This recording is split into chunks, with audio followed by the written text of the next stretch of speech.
This is I, Tantus Dracovin, Lord and Emperor of the Dracovin Empire, and welcome. It is time to continue our discussion on the 5th edition of Dungeons & Dragons, 5th edition D&D. We were talking the planes and the multiverse when it came to information you might need to know as a Dungeon Master, and today we're continuing with the inner planes, plane of fire, plane of water. Let's talk about the elemental plane of fire. The plane of fire represents change and chaos, and at most it can be cruel, wanton destruction with its element, but it can also be the fires of inspiration, the warmth of compassion, or the flames of a desire.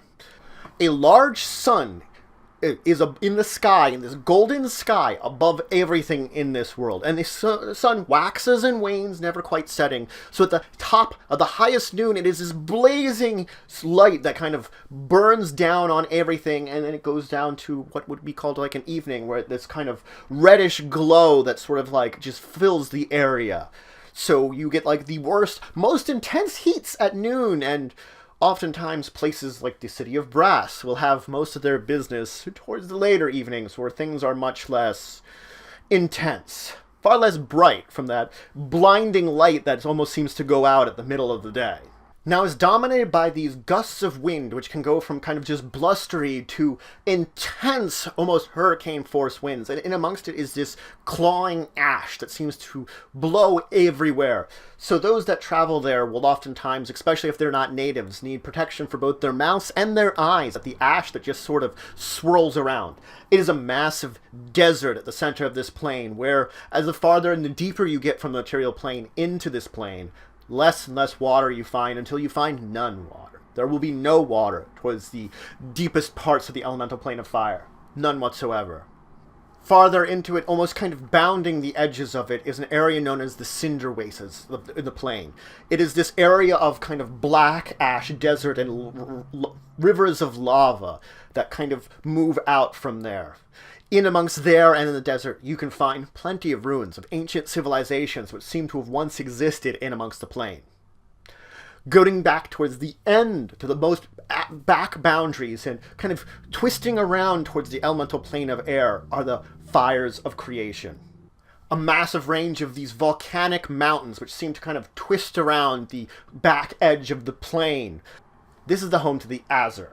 And when you twist around towards the elemental plane of fire is an area known as the plane of magma, where the lava flows just sort of burst out with this mixture of rock and fire. Heading to the opposite side, towards the plane of air, you find the lava begins to flow into, and it flows into this massive sea of lava. The sea of lava which sort of separates out the planes of air and fire. On the shores of it is the most famous place in all the inner planes, the most famous place in the plane of fire, the City of Brass. The City of Brass is this shining city made entirely of metal, where the heat and the sun just sort of reflects off of everything, making it this shining place. It is also one of the most major trade hubs in the area. If you hope to find a magic item for sale somewhere, you're going to probably be able to find it in the City of Brass at some point. Perhaps in a market, perhaps a buyer you have to find, perhaps a seller, auction house. Plenty of places to go to find what you are looking for. Artifact, legendary item, just a normal magical item. Of course, the center of the city is the Charcoal Palace, the place where the city's tyrannical sultans rule over everything. It itself is protected, actually, from those winds that seem to sweep across the land.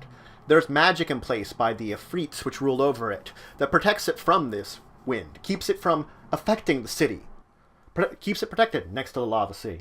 Let's move to its opposite end, the plane of water, elemental plane of water. It is representative of smooth, steady courses, of unchanging, but yet flowing. It is the tides which shift and ebb in a set direction. It is the unending thing which will eventually erode away all in its path. Water. It is lorded over by a massive sun, a warm sun, which seems to rise and set with set day cycles. And it seems to itself appear and disappear into the very sea. Throughout a couple times during the day, it'll just the sky will be covered in almost suddenly in clouds, and torrential pouring rain will just fall down.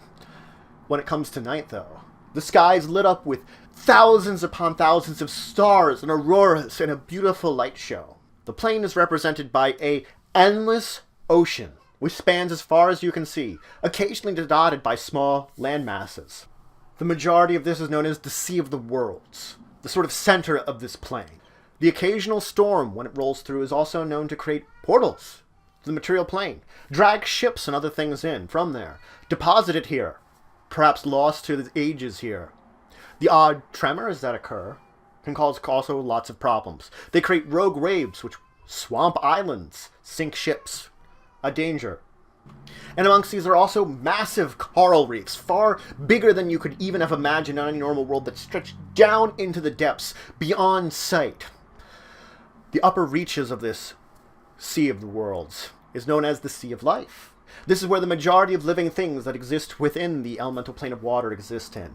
There are massive fortresses and castles built in the very coral reef. The aquatic humanoids live in this area, and many of them try to carve out small niches in the landscape. They, of course, are ruled over all by the Marids. The Marids are the overlords of this entire area and do not care how the smaller people carve out the land. They just have to know that they serve the Marids in the very end. They rule over, their emperor does, within the citadel of 1,000 pearls. Beyond the Sea of Life, you enter into the dark areas, the Darkened Depths. This dark, crushing area with its incredibly cold, high pressure. Very few things from the surface even think about going down there, and even things from the Sea of Life, from the shallows, rarely venture down into these dark depths where Leviathans rule. Things like krakens and other massive creatures rule over the very darkest and deepest depths of this ocean. The very few islands tend to be a hot spot of battle and contention about who will live upon them in the sea, upon the Sea of the Worlds, in the plane of water. But there are others that find their way. They strap rafts or floating objects or boats together to make small floating cities, even larger ones that sort of just move upon these waves, existing in amongst this land, creating bastions of life that surface dwellers can live on. If you've ever heard about a place called the Island of Dread, it is a real place within the elemental plane of water, and it is a place where portals to the material plane often open up, often depositing folks to it. Now, as you head to the plane of Earth, towards the area called the Swamp of Oblivion, or the plane of ooze that separates the two, you get into an area known as the Silt lands, where the water becomes thicker.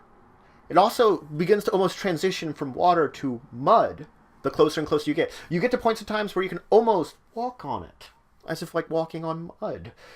As it says, the Silt lands are an interesting and strange place. On the other side, when you head towards the elemental plane of water, you get to the Sea of Ice, this place of massive icebergs and glaciers that sort of float around in amongst the sea, causing a danger. As you get closer and closer to the area of Frostfell, or the plane of ice, it becomes more and more solid until you come across the massive glaciers which exist, which are what the plane of ice, Frostfell, really is.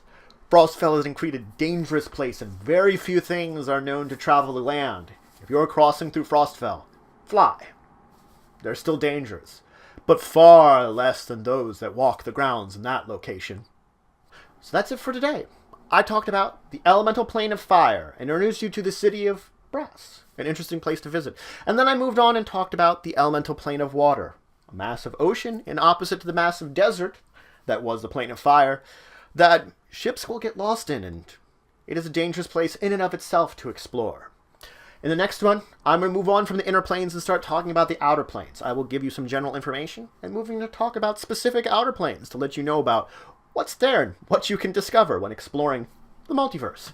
So if you have questions, comments, anything you want to say, anything you think I left out, please leave in the comments below. Please like, share, and subscribe. Show support for the channel, Empire work I do. If you want to show some extra support, you can always check out my Patreon, link in the description below. But regardless, until the next time, I bid you farewell.